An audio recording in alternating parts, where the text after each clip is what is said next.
सर्वं जगदिदं त्वयि प्रत्येति त्वं भूमिरापो अनिलो नभः त्वं चत्वारि वाक्पदानि त्वं गुणत्रयातीतः त्वम् अवस्थात्रयातीतः त्वं देहत्रयातीतः त्वं कालत्रयातीतः त्वं मूलाधारस्थितोऽसि नित्यम् त्वं शक्तित्रयात्मकः त्वां योगिनो ध्यायन्ति नित्यम् त्वं ब्रह्मास्त्वं विष्णुस्त्वं रुद्रस्त्वम् इन्द्रस्त्वम् अग्निस्त्वं वायुस्त्वं सूर्यस्त्वं चन्द्रमास्त्वं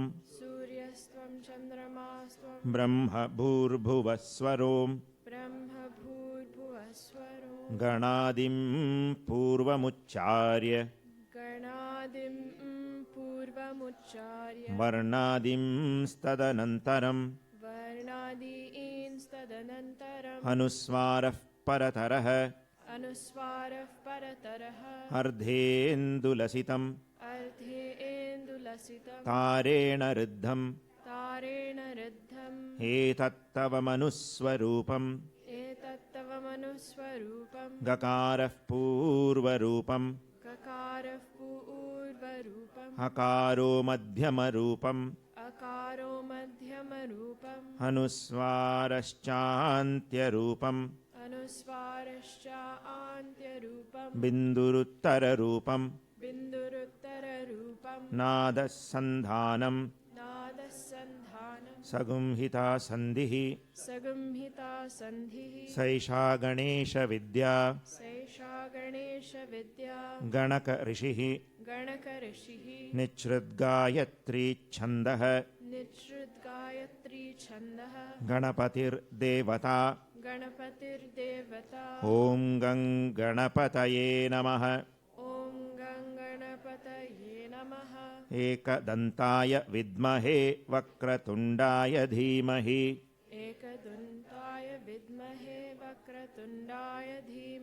तन्नो दन्तिः प्रचोदयात्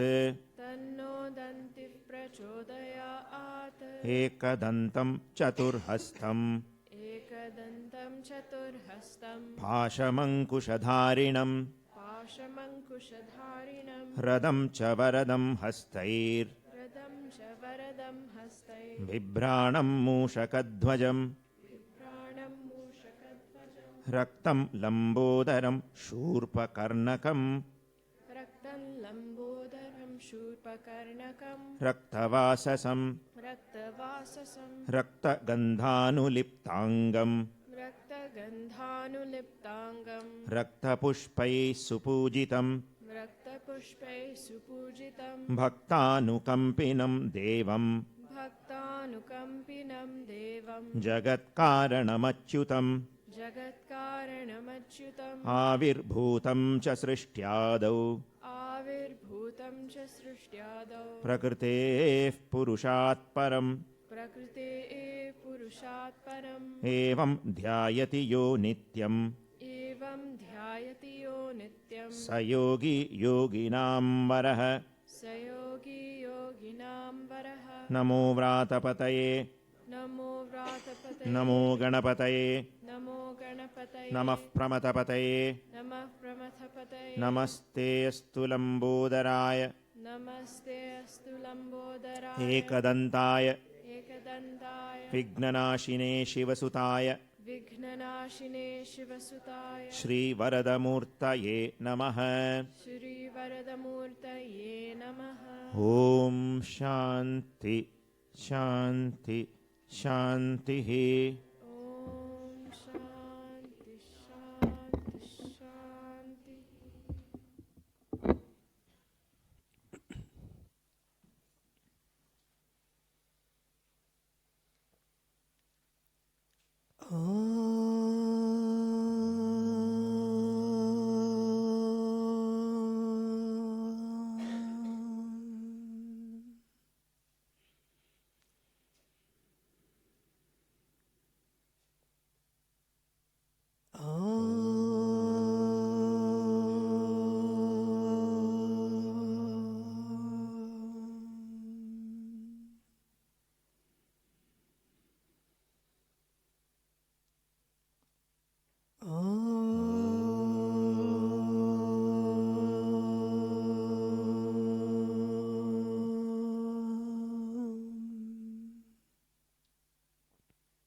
shrunuyama devaha Bhadram pashyemakshabhiryajatraha Sthirairangaistustuvagam swastanubihi Vyashema devahitam yadayuhu Swasti na indro vruddhashravaha Swasti na pusha vishwavedaha Swasti nastaksho arishtanemihi Swasti no brahaspatir dadatu Om Shanti Shanti Shanti.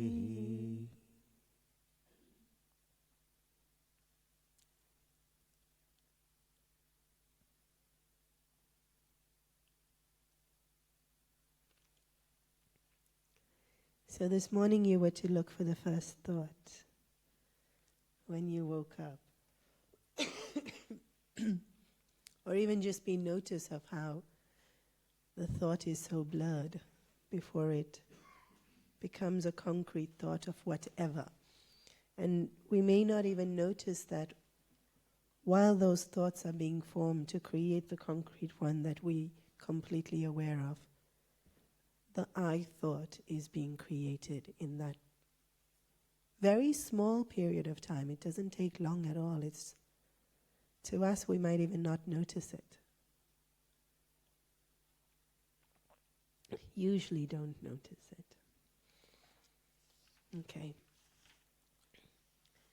So the next few verses continue to describe the nature of this essence, Tattvam, which equals Om, which equals here in this Upanishad, the symbol of Ganesha in terms of a form. So today we start verse number 4. Tvang vangmayastvam chinmayah Tvam vangmayastvam chinmayah Tvamanandamayastvam brahmamayah Tvamanandamayastvam brahmamayah Tvam satchidanandadvitiyosi Tvam satchidanandadvitiyosi Tvam pratyaksham brahmasi Tvam prakshaksham brahmasi Tvam jnanamayo vijnanamayosi Tvam jnanamayo vijnanamayosi. So even within this verse there's a slight repetition. So we'll just do the word meaning first. Tvam vangmaya says you are the embodiment of speech, which later on when we see the Phala Shruti, meaning the benefits of chanting Ganapati Atharvsirsa, the power of speech is one of the things that get cultivated. Tvam Chinmaya, you are consciousness. Tvam Anandamaya, you are bliss. And then Tvam Brahmamaya, here specifically translated as infinite. And then it's Anandamaya, and the Chit from Chinmaya also gets repeated. Tvam Satchidananda Dvitiyosi. You are that bliss and Chit and Sat which is non-dual. Tvam Pratyaksham Brahmasi. And the word Brahma again also comes by saying you are the exact reality of it, or the direct experience of it. And then that gets elaborated in Jnana and Vijnana. Jnana being the theoretical knowledge and Vijnana being the experiential knowledge. Tvam Vangmayas might be the only one here that's not as prominent when we study it, Upanishads. The other words definitely we have seen pretty much in every single Upanishad. Sat, Chit, Brahma, Advitiya, they'll come up in every single Upanishad. Even when we have Puja Gurudev's names, a lot of them will come up. And in fact, Vangmaya would come up even for Puja Gurudev because power of speech. But here more the sense of me being able to speak, if we understand that. Creation started with, however we say, because whatever we say it started with will be a theory or a proposition. But pretty much we agree on the element of space being the first that is created, Whether it be the scientific world or whether it be Vedanta, space is the first element created. And the medium that functions in space is sound. And sound seems to be the most subtlest of all. So Vangmaya means to be able to manage or have expertise over the subtlest form of sound, which then we understand as speech. But in terms of us, our speech also has so many different layers. And Pujya Gurudev, Guruji, in his commentary on page number 37, has broken up the layers of speech. Within us, speech would start as thought. And even the actual thought is speech.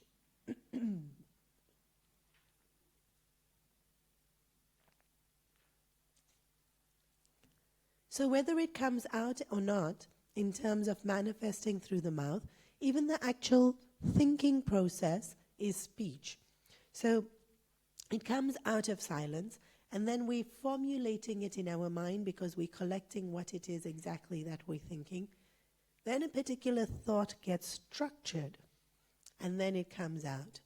Maybe, if we manage ourselves, sometimes we think, no, don't say that. But then a lot of times, it's okay, and we'll actually articulate it with our speech. So all this process, when we, again, that peeling over of the layer, we see speech as a tangible thing because we can hear each other, but when we peel away the layers, it becomes subtler and subtler, just as the form, just as sound in our thinking process. So the layers that Guruji talks about is that sometimes it's not even articulate within our own thinking process.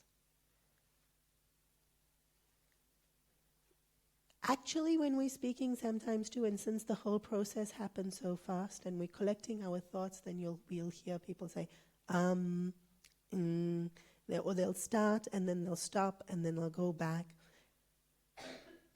That happens even at the layer of thought, and probably it happens a lot more at the layer of thought. Depending on how aware we are, we can see that formation happening. If you've ever taught children, you'll sometimes be able to see that process happening on their face. Like it's one of the most adorable things. You'll ask the child a question, and you can actually see them think. And then, because of their innocence at that age, it appears on their face. When we ask an adult, we all very nicely poke a face and we don't let on at all of what we're thinking and whether we're thinking and how we're thinking. But to go from silence to a completely structured thought, all of that is sound. Creation happens first and foremost at the layer of thought. And so creation is based on sound. Even in our lives, creation of anything that we have, our homes, our jobs, we decide we want to redecorate, or if we want to start a particular project, or if we want to start a relationship, it all starts as a single thought. And before it becomes even that concrete thought, it's just sounds within us before we can gather it and even know ourselves what that thought is. So Tvam Vangmaya is that which enables creation, all of creation, which we've been seeing in the last verse as well. But coming closer into our individual form, because it's such a necessary way of us to be able to communicate with each other, it becomes more personal. When we talk about creation and we say the world, it's not as personal. But when we think about it as our own thoughts, then it suddenly becomes intimate. It suddenly becomes very, very close and relevant. And Tvam Vangmaya again is a way to be able to recognize this divinity. When we say to see God in other people, then the first and the most obvious question is how? And at a Bhavihar level, we'll say the goodness in a person. But at an Upanishad level, it doesn't matter if the person's good or not. Brahman is still there equally. And so it's if they can speak, if they can articulate, then they have thoughts. And thoughts based on sound, and sound is the first thing created, and so the closest to. And so just the fact that they're speaking shows presence of creation from consciousness. More subtle way of seeing it. If I pay attention to what they're saying, then the individuality will kick in, and all sorts of judgments will kick in. But if the fact that they can talk itself, God is there. For us to be able to see it then, that from going from the one in the many to the one as the many. The one in the many will be, oh, they are kind, oh, they are patient, oh, they are forgiving. And so that quality of forgiving, which is virtuous and dharmic, is indication of truth and bliss and God. But the one as the many is sound. The minute we speak, or the ability to speak, that's already proof of consciousness working and creation working. It doesn't matter what even the person is saying, which language or what the content is, or even if it's sensible or just random sounds. And this, because this can become such a beautiful sadhana later on, and we've spoken about it even in Bhadram Karne Bhi, as stepping stones to get to the point where we can revel just in consciousness, sadhanas are extremely important, and speech would probably be one of the most powerful ways in which we can do sadhana. So somebody doing that, somebody using speech as a sadhana, Vangmaya is to understand that that very speech itself is God, or indication or manifestation of God. And so we see it as sadhana when we see it as sacred. So when we do puja, we think, oh, this is sacred because God is here and I'm offering to God. And so we give it our whole, and we inspired, and we dedicate it, and we sincere about it because, oh, the statue represents truth and I am worshipping it. But if I can see speech in that same way, that speech is God and manifestation of God because it's the most subtle. And so every time I do sadhana related to it, then this is worship, and this is sacred, and this is important, and this is connecting me and bringing me closer to that which I am. Not want to be, but am. And I have just forgotten so. And even though, unfortunately, time is short, I want to say a lot more. We're going to move on to the next word, because the next word is very dear to all of us. Tvam Chinmaya. Like I said, there's a little bit of repetition. In this verse itself, later on it says, Tvam Satchidananda Dvitiyosi. Chinmaya is made up of two words, and then the sandhi slightly changes the way in which we say the words. So Chit, which is in Sat Chit Ananda, that same Chit, when you join it with Maya, becomes Chinmaya. The word Maya means a board of, or ocean of, or just of the nature of. And so Puja Gurudev would say, like, if he would dramatically describe the gulab jamun, and that gulab jamun is then soaking in that syrup, and it's been lying there for a couple of hours, and then when he picks it up, then that gulab jamun is sugar maya. Means it's drenched in sugar. that every little bit of it has been soaked in sugar. Or he would also give very beautifully dramatic stories of about an ant that fell into a chocolate cake. And then, it would be in heaven if it's in this chocolate cake. And so it eats its way into the cake until the cake collapses even around it. And then when it looks up, there's chocolate. And it looks down, there's chocolate. And on the side, there's chocolate. And everywhere he looks, it's chocolate. And it's chocolate maya, because there's nothing else there. More practical examples we would say, the ocean is salt maya. The ocean is also water maya. Means there's just so much of it there. So, chit maya means ocean of chit. Now the word chit y'all would be familiar with because y'all have been studying Vedanta over the years. Chit gets translated as consciousness? Why y'all whispering? Y'all know this. Chit gets translated as? Consciousness. Consciousness or awareness. It's probably one of the most subtle ones to understand.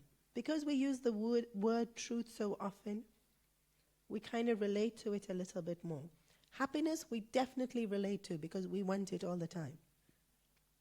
And chit, consciousness, would be not an everyday word that we come across. So the way to define chit is of the nature of knowledge. Right? In Tattva Bodh, the definition, in Jnana Swarupam, it's of the nature of knowledge. The way Katha Upanishad has described it, and it's the mantra that we use for the Arti, Natatra Surya, to say that it's the light by which we can see any other light. Again, this is something you all are very familiar with. Please nod so I know if I have to explain further or not. Familiar with this? Sam is saying no. When in the last 2 days we've closed our eyes and I've been guiding you to think about a particular thing, even though eyes are closed and there's no other source of light available, we can see our own thoughts. And we can see what we are feeling.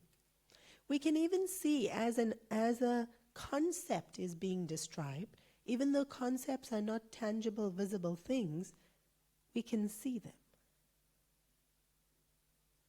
Right? Any concept, whether it be Vedantic or whether it be a psychological concept or a physics concept or a medical concept, we can, even though we've never cut up the body and looked at it in ourselves, we can understand, oh, there's a pathway and oh, it leads to this. And then if it's clogged up, then that will cause a problem. We can visualize it in our head without necessarily seeing it.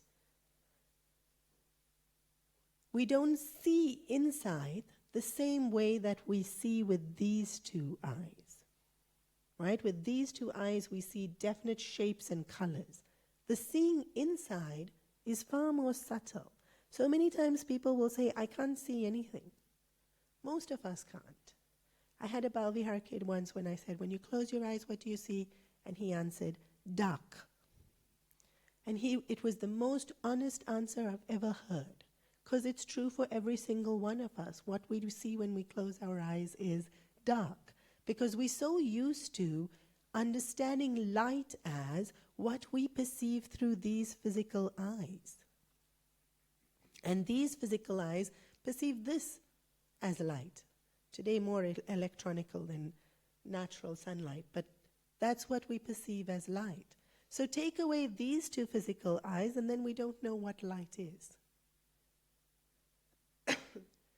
But when we close our eyes, and even though we don't see the form, we understand so completely and remember so completely. Even if I can't see the exact form of my mother's face, or I don't remember the picture that I'm trying to, I just see dark, I still see my mother's face, or a flower, or whatever it is that I am thinking about. So the seeing that happens inside is very different to these two gross eyes, and necessarily so, because these two eyes will only see physical world. And before the world is physical, it is formless. And to see that, we can't have the barrier of shapes governing inside sight. If shapes governed inside sight, our thinking would be as gross as the world outside. So Chinmaya is that light which allows me to see, but not only gross tangible things, allows me to see the most subtlest, something that doesn't even have a shape or a quality or a color. Because we're so used to seeing things in that way, it takes a while for us to be able to understand that that's not the only way of being able to see.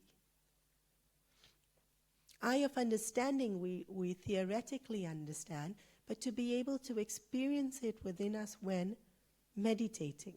But to go on more about Chinmaya, so it's light, right? Chit is light. It's this light which is within, not outside, not tangible, not gross or physical.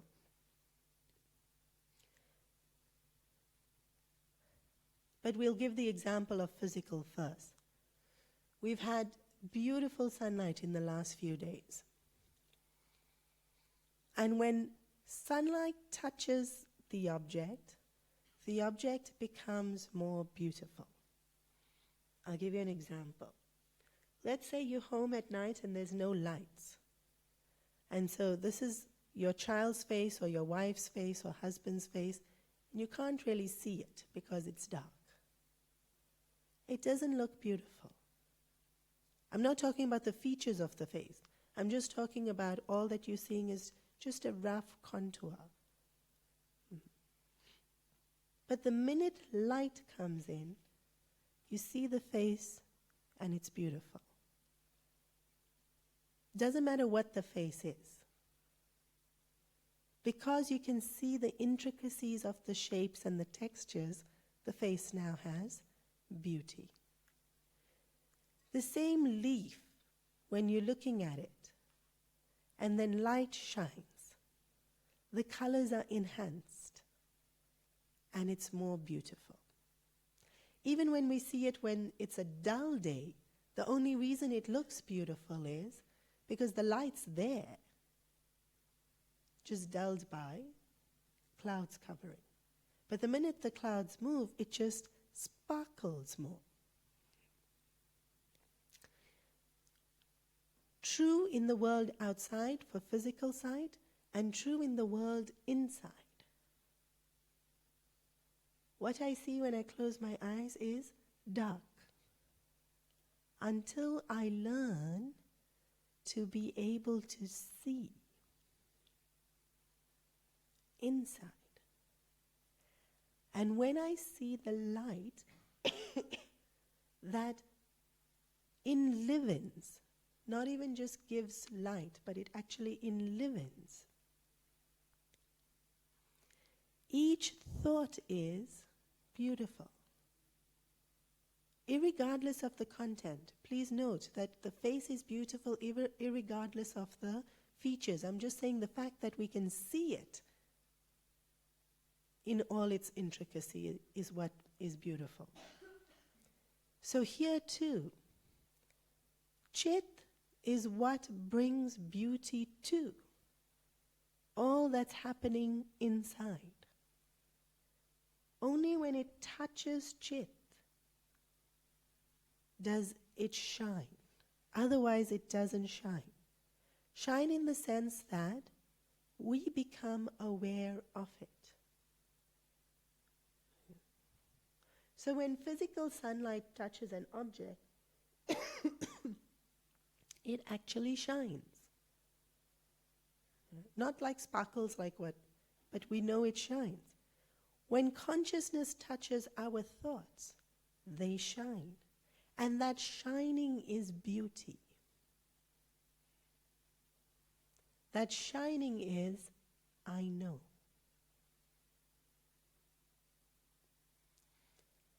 I know it's there. I know what it is. I recognize the shape. So Chit is this light that gives beauty and understanding. And Chinmaya is an ocean of this, where nothing else exists. So each one of us are Chinmaya, with these abodes of consciousness. We know all our thoughts, and we get caught up in the thought. But if we could get caught up in just the beauty of them existing and shining, then we'd be far more absorbed in Chit than the content of our thoughts. So Chinmaya is consciousness, but when we think of it as very, very small. We think of everything as small because we identify with the body, and then that creates limitation. And therefore the word Maya, because I have consciousness, but I feel I'm only conscious of me and my thoughts and my world and my projects, and so it becomes small. And so the word Maya is to open it up. It's an ocean. It doesn't have any kind of restriction. And consciousness is all-pervading. Brahman, right? Here when it says Tvam Brahma Mayaha, it's eternal. It doesn't have any sense of limitation. And that Chit, which I've been talking about, that makes everything shine, is also Ananda, of the nature of bliss, of happiness.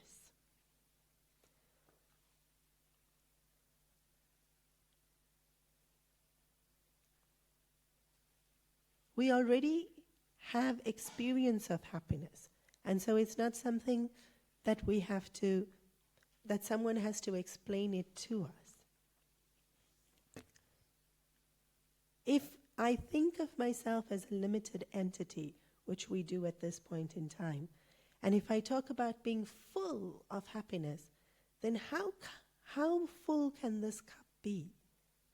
It can only be that amount, even if the water is just a little bit above on the rim. And that's full for the limited entity. But however full that limited entity is, it's still limited. So Ananda, linked in with consciousness and Brahman here in this verse, is to show full doesn't mean it's a small thing that's full. Full means there's nothing there to make it small. There's nothing there to make the consciousness small. There's nothing there to make the Ananda small. Full is actually, it just keeps going.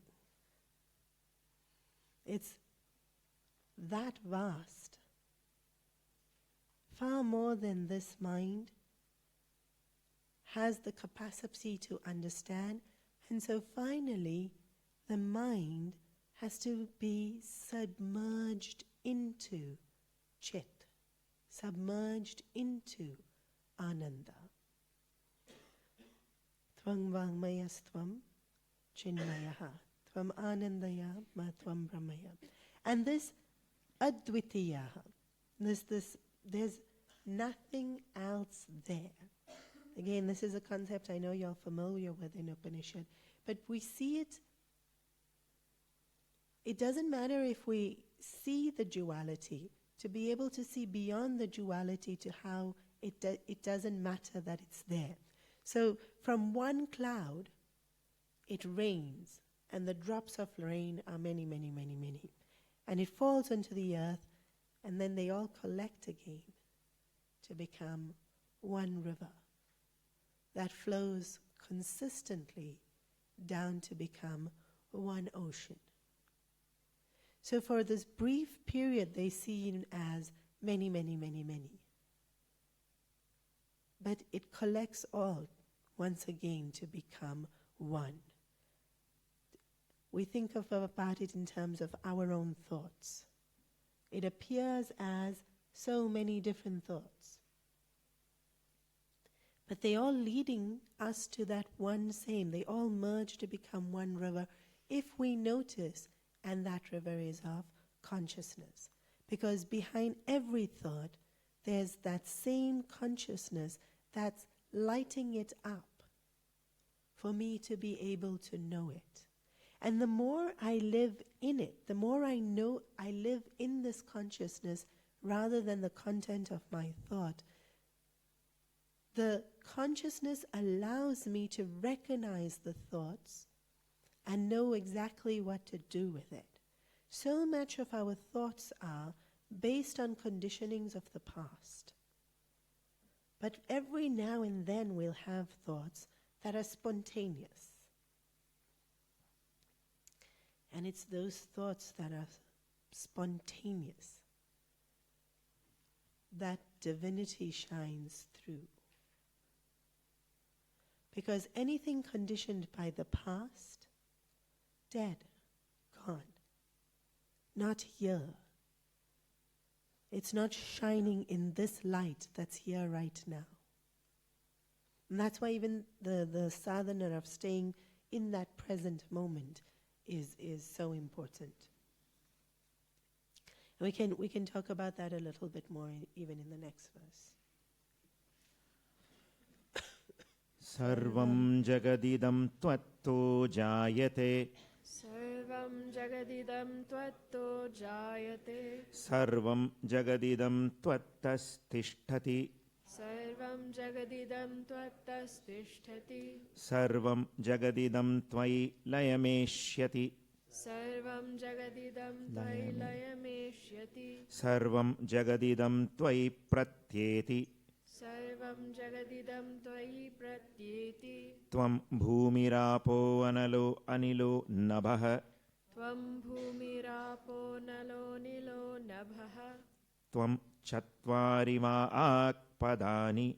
Tvam chatvari va akpadani. The entire world is born from you. We saw this in yesterday when we were talking about Om, creation. The entire world is because of you. Sarvam jagadidam tvakto tishtati.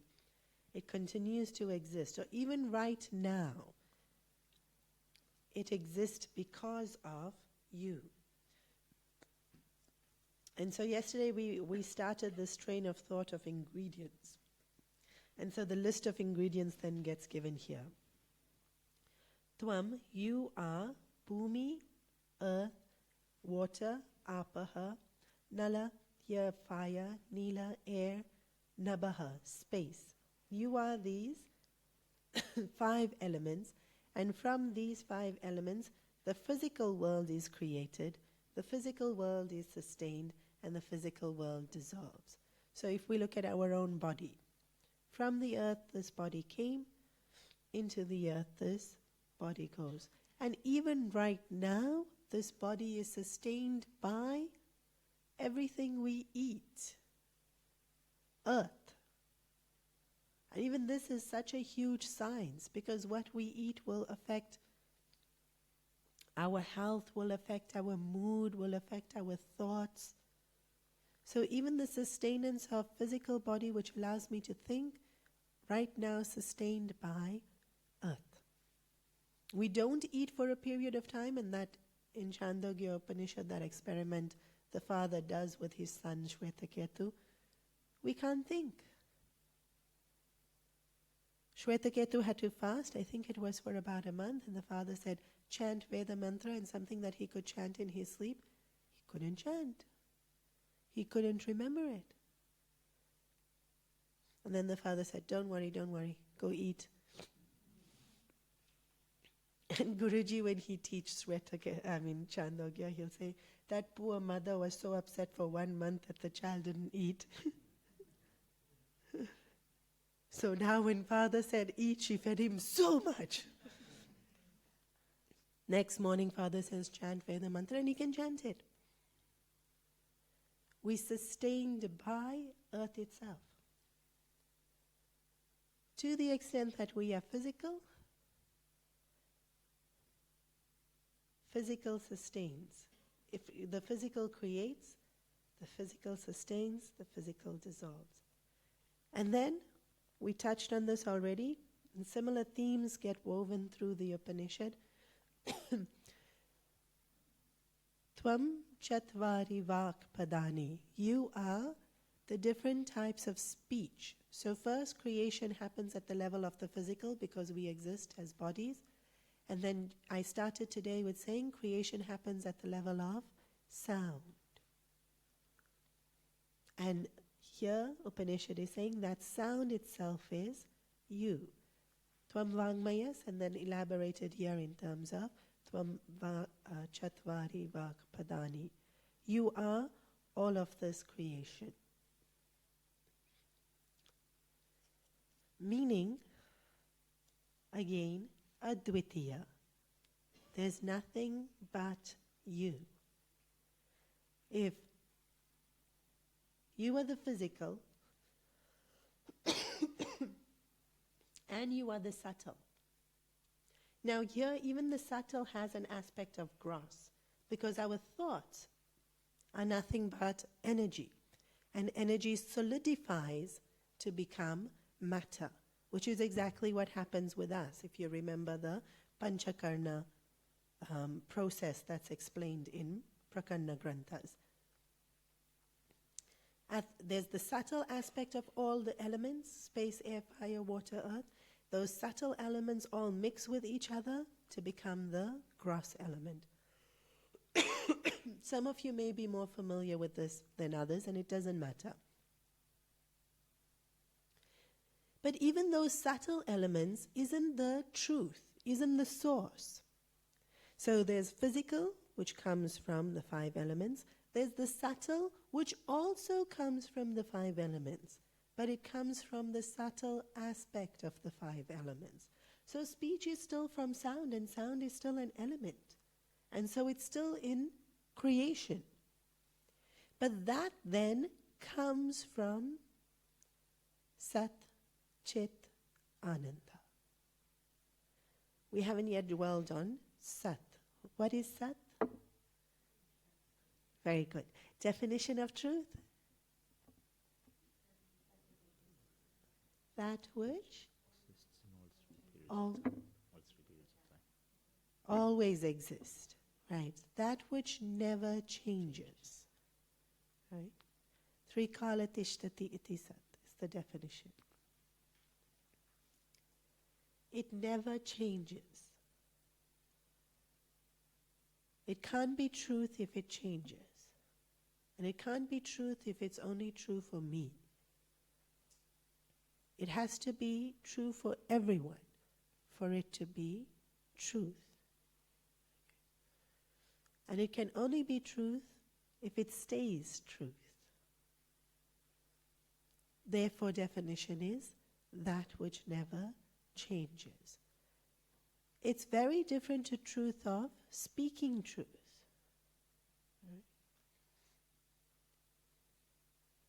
Speaking truth, we've already come down 3 layers in creation. First layer, actually there's no creation. There's just existence, consciousness, bliss. Then is the subtle layer of creation. And then there's the gross layer of creation, which is our bodies and our speech. Speech is far more gross than our thinking. So when we say truth is speak the truth, then we've brought it down too low already. So at that level, before even creation takes place, or underneath where creation is even right now, truth is the very existence that allows everything to exist. That existence itself is chit, consciousness. So since we've been focusing on consciousness because Tvam Chinmaya, and we'll stick to that and not confuse.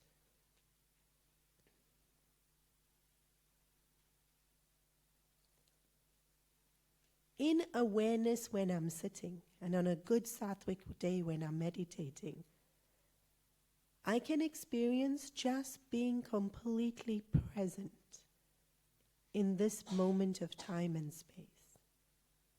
And when I'm completely present, I'm aware of everything but nothing in specific. And then in that, a thought arises. If I'm not completely alert, when that thought arises, I stop looking at everything else that I was aware of, and I look only at that thought. And so, because so much attention is given, the thought grows.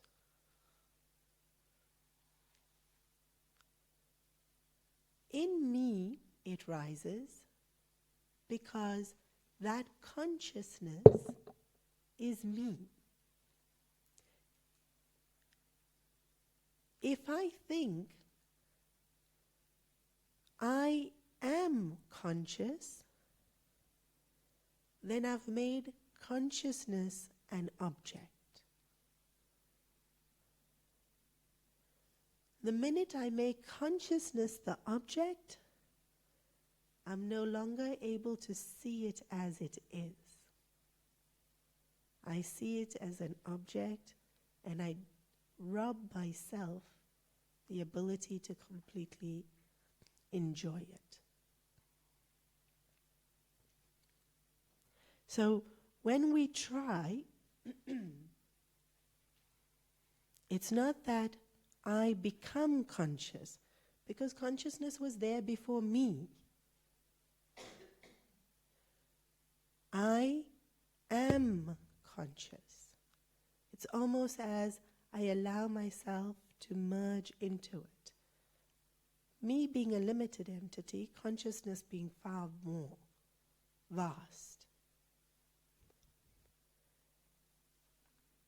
So the rising and falling is seen when I objectify anything.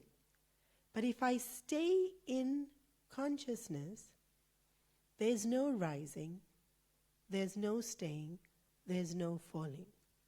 Because it was there before, it continues to be there when a particular thought comes and it falls back into. The rising and falling only happens is in the vastness of consciousness when one thought comes and then my whole attention goes to that and I forget everything else exists, and then it stays for as long as it stays or it can stay, and it falls away, and then I go back to the wider awareness. But if even when that one thought comes, I can stay in wider awareness, there's no rising. It may rise and fall, but I don't rise and fall with it.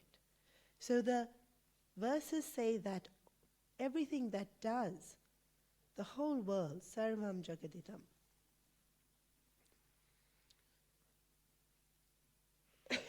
the whole world rises and falls in hue, but Here already they have said, from the physical point of view, we can see it as ingredients, as I mentioned yesterday.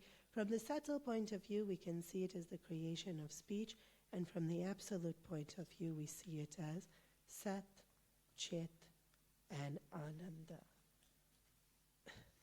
This rising and falling, or this ability to be beyond the rising and falling, then gets elaborated in even a different kind of way. Tvam gunatrayatitah Tvam gunatrayatitah Tvam avasthatrayatitah Tvam avasthatrayatitah Tvam dehatrayatitah Tvam dehatrayatitah Tvam kalatrayatitah Tvam kalatrayatitah Tvam mooladharastitosi nityam Tvam mooladharasthitosi nityam Tvam shaktitrayatmakah Tvam shaktitrayatmakah Tvam yogino dhyayanti nityam Tvam yogino dhyayanti nityam Tvam brahmastvam vishnustvam Rudrastvam indrastvam Rudrastvam indrastvam Agnistvam vayustvam Agnistvam vayustvam Suryastvam chandramastvam Brahma bhurbhuvasvaro. Brahma bhurбhuvasvaro. I thought you were reading from the book. You've gone much ahead. Oh, so sorry. It says verse 6. I thought I had an older version of the book. I thought, wait a minute.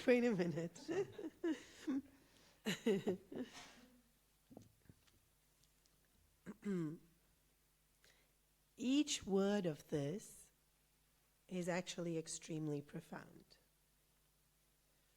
Time constraints, I'm going to go deeper into one aspect than all of them. Guna trayatitaha. Guna is sattva, rajas, tamas, which comes up in the Bhagavad Gita and definitely in the Upanishads as well, the different moods of the mind. To be, even Gurudev's name, Guna trayatitaha, to be beyond the gunas. Avastha trayatitaha. There will never be an Upanishad that doesn't talk about the avasthas. Avasthas is waking, dream, and sleep. I mentioned it very, very briefly yesterday as well.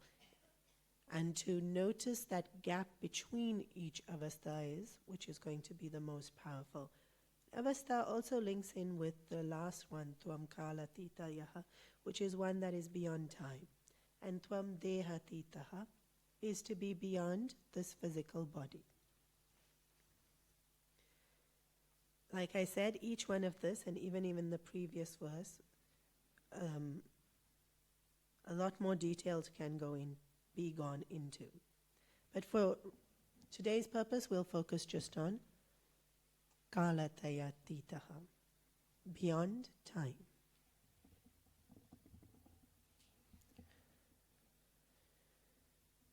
If we think about time, and Pujya Guruji has written this in his commentary as well,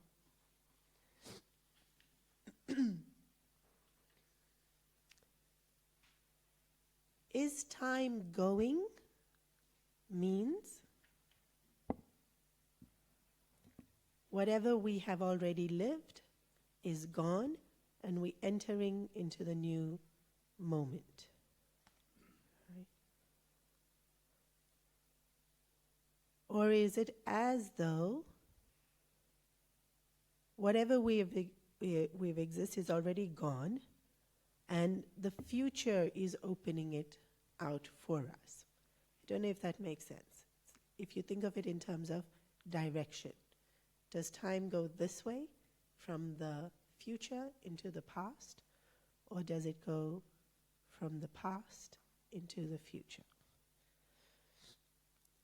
Actually, you could spend the whole of the next 10 minutes just thinking about that. Yes. If we had more time.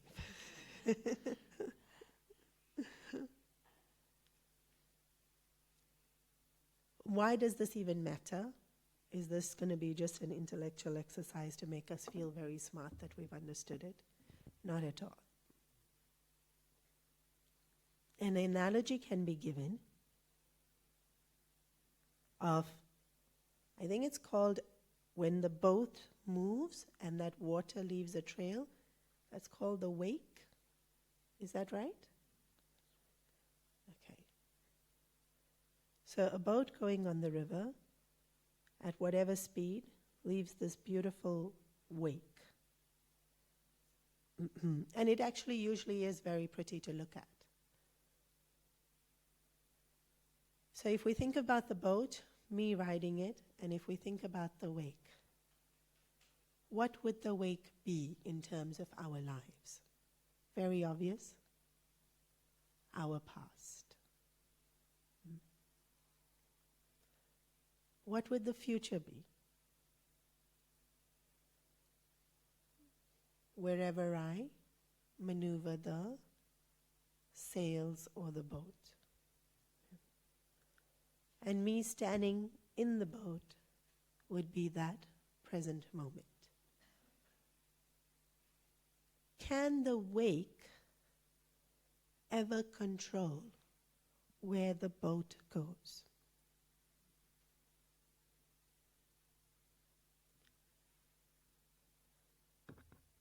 You have to answer. Everyone agrees no?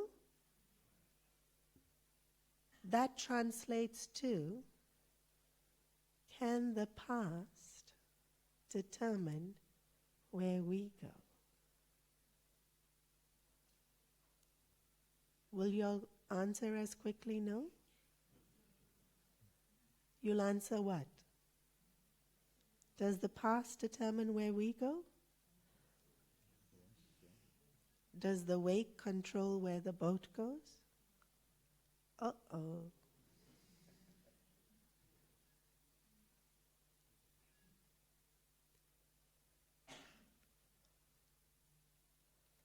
Why are we so convinced that the past controls where we go?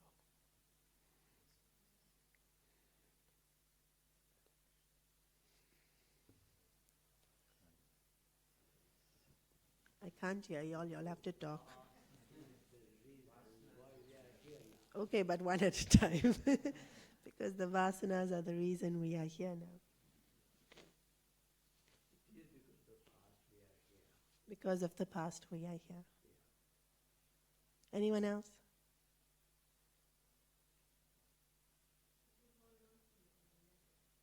Because we let the past control us. Who are we, guys?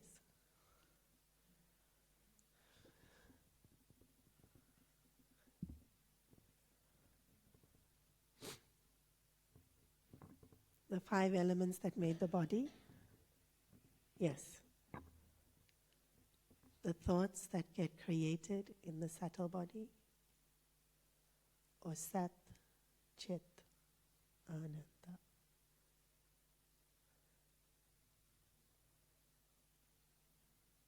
The past can't affect present moment when I'm completely in the present moment. This is true whether I'm body, mind, intellect, or soul. Even as the body, the past cannot affect the present moment as long as I am completely in the present moment.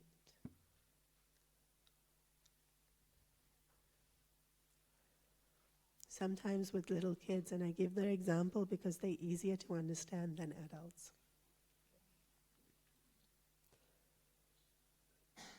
They want to be angry with you. Little kids. They've decided. It will usually be for a very valid reason.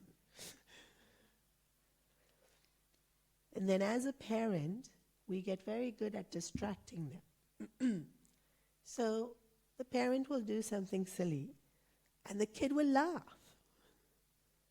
And then suddenly remember, oh, I'm angry with you. As parents, you've seen this? How come they laughed? As adults, we won't even mistakenly laugh.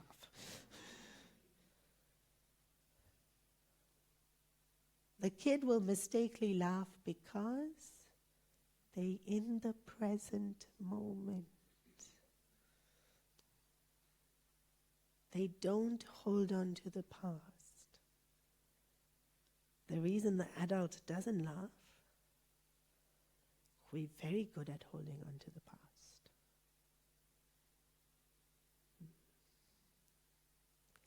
If we're holding on to the past,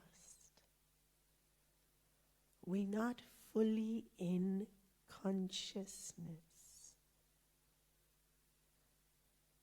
We are in the content of a thought.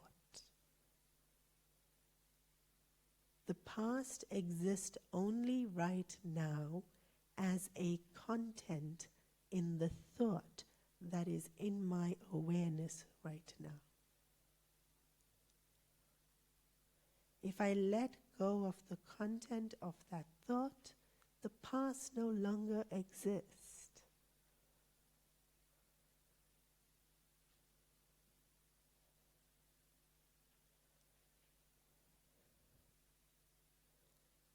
And cannot control me.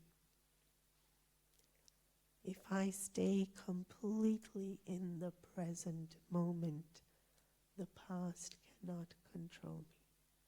And only when I am in the present moment do I experience consciousness.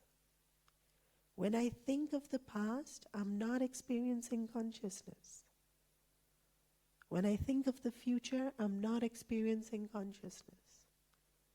I can only ever experience consciousness if I keep my awareness here and now.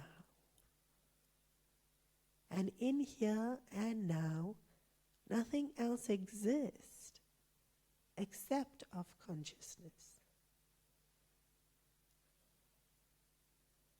And so the wake does not determine where the boat goes. So we're going to close our eyes,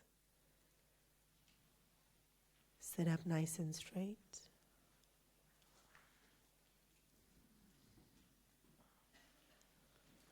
Take a few deep breaths in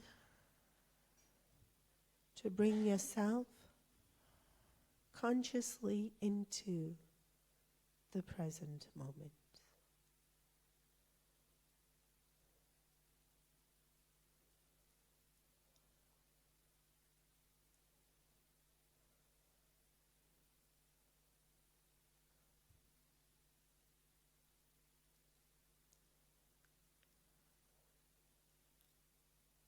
Enjoy the awareness that exists in the present moment. And if any thought should come, notice if it drags you into the past or the future. Even if it's into the very immediate future or the very immediate past.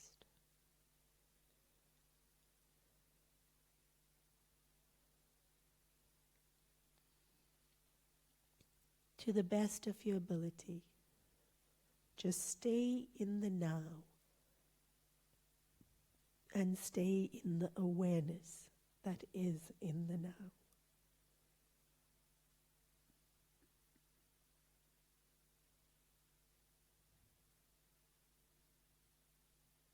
Ideally, you need nothing else to focus on, but if your mind is very erratic, then focus on your breath.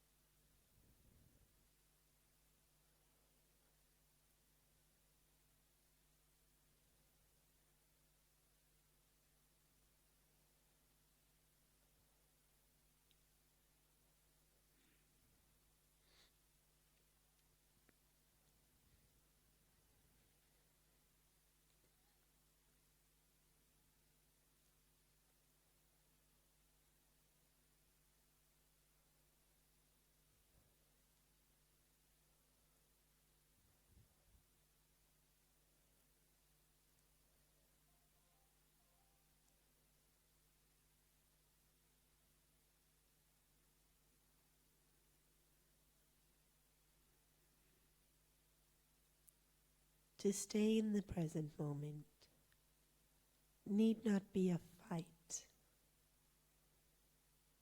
There's no conscious doing, because the present exists and I exist in it. And so allow yourself to relax and stay aware.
Purnamada Purnamidam Purnat Purnamudachyate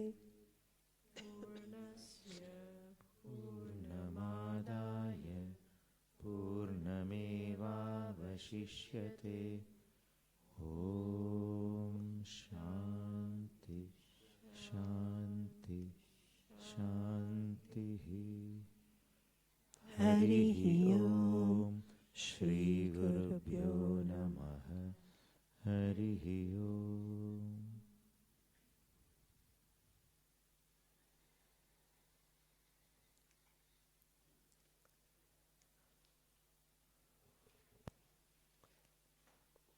So you can guess what today's homework is. It's not just stay in the present. It's also notice how much of the past you allow to come into the present moment. Here you are.